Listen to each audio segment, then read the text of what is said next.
Inside look, weapons of World War II. The Second World War produced a number of technological breakthroughs, including those in armaments.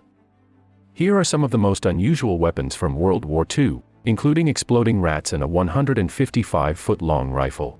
Welcome to the History Hub channel. Subscribe and let's dive in. Unfortunately, conflict can spur invention. In order to be effective and terrible in war during Globe War II, the main nations of the globe focused on upgrading technology, medicine, and communications.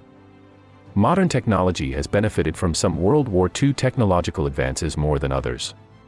Here are some of the most peculiar, strange, and outright insane weapons that were created by both sides during World War II. A ship-mounted aerial mine rocket launcher. A particularly bad anti-aircraft defense was the rocket launcher for unrotated projectiles. The unrotated projectile, designed to defend ships from hostile aircraft, was shot from a ship and, once reaching 1,000 feet in altitude, it would detonate and spread mines tied to parachutes through 400 feet of cable.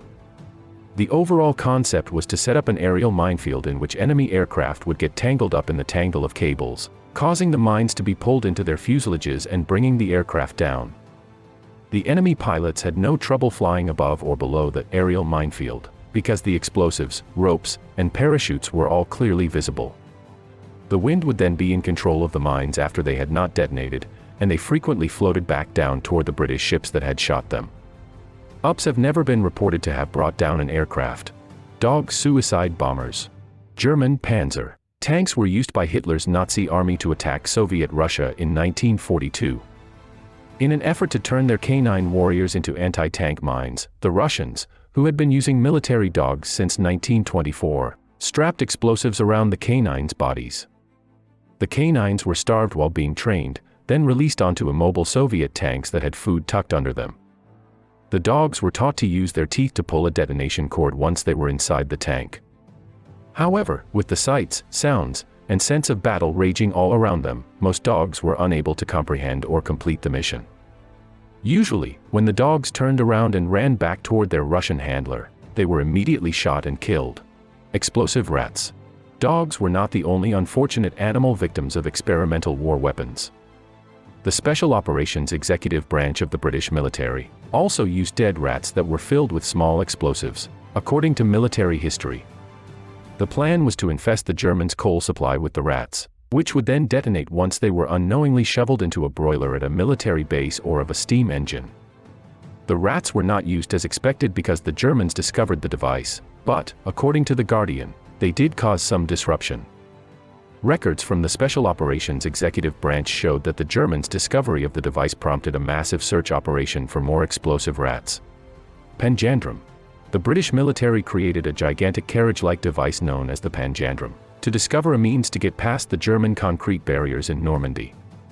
The name comes from a fictitious phrase coined by a British playwright in the 18th century. The contraption was moved by rockets fastened to the two wheels' rims. A drum containing explosives would be placed in the center. It was hoped that the Panjandrum could rush toward a concrete wall and rip a hole large enough for a tank to pass through. But while being tested, the machine continually slipped out of control and strayed from its intended course. According to Pigeon-Guided Missiles, and 49 other ideas that never took off, a book co-written by James Moore and Paul Nero, in one testing incident, generals were forced to seek cover and the cameraman was almost moved down. V-3 cannon. When the V-1 and V-2 rockets decimated London during the Blitzkrieg, the V-3 was the pointless little brother.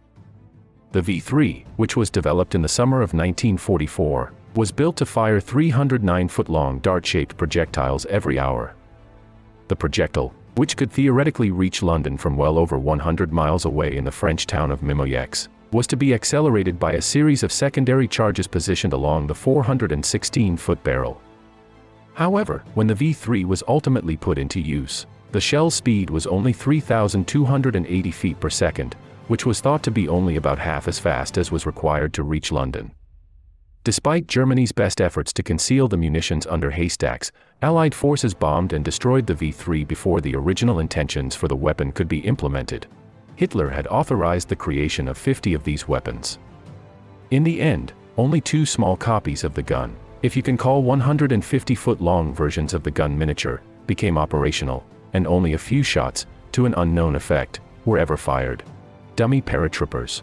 The Royal Air Force of the UK and the British Special Air Service conducted a deception operation as part of the Normandy landings in June 1944 to divert the Germans' attention away from the actual drop zones of Allied forces. According to the Air Force Museum of New Zealand, 400 stuffed burlap mannequins were dispersed outside the drop zones in Normandy and the north of France to achieve this. According to the museum, these diminutive figures, codenamed Rupert, had a noisemaker that imitated a firing rifle, held tiny explosives to destroy the dummy, and were barely half a meter tall. To allow some German soldiers to flee so they could claim a large drop of paratroopers, real British soldiers who were dropped with the dummies were instructed. According to the New Zealand Museum, the operation, codenamed Titanic, looked to be a success since German records showed that troops were sent to the region of the false drop. The largest gun ever used in battle, literally what it is called. Adolf Hitler, the head of the Nazi Party, wanted to invade France and asked for a new weapon that could quickly break through the French Maginot Line, the only significant physical obstacle separating him from the rest of Western Europe. The German steel and weapon manufacturer Friedrich Krupp AG started developing Hitler's Gustav gun in 1941, the year after France was defeated, according to the documentary Top Secret Weapons. The massive 98-foot barrel of the 4-story, 155-foot-long gun, which weighed 1,350 tons, allowed it to fire 10,000-pound projectiles. The size of the gun was both its strength and its weakness. The massive gun, which could only be moved by rail, was a simple target for Allied bombers flying overhead. In a year, the project was abandoned. The Krumlauf curved barrel has a curvature. The Germans devised a curved barrel adapter that would enable soldiers to fire their rifles around corners in order to circumvent the difficulty of shooting while hiding. According to the Imperial War Museums, the Krumlauf mechanism allowed a soldier to fire a weapon from within a tank. However, the attachment proved to be incredibly useless. After firing a few hundred rounds, the connection itself started to deform under the intense pressure and the bullets frequently broke in half before entering the barrel. A mini-tank's Goliath. The Goliath tracked mine of the Nazis was anything but Goliath-like in size.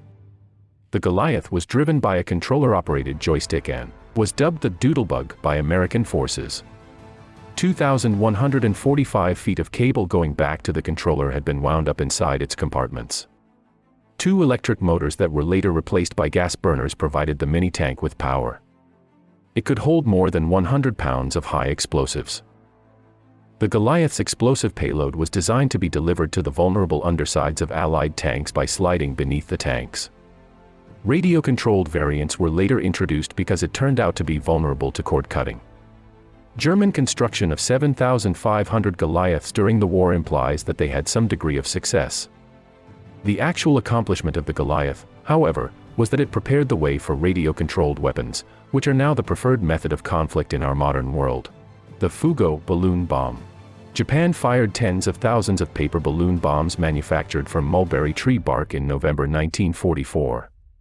The bombs had a 33-pound anti-personnel fragmentation bomb coupled to a 64-foot-long fuse and had a diameter of 33 feet and a lifting capacity of 1,000 pounds. The bombs were dropped into the Pacific jet stream, which carried them silently and without a pilot from Japan to the US. The balloon bomb, on the other hand, was unsuccessful and resource-intensive, requiring 30 men and 30 minutes to prepare. Only a few hundred bodies have been uncovered, and there have only been 6 documented casualties from the balloons. Thank you for watching. Follow for more.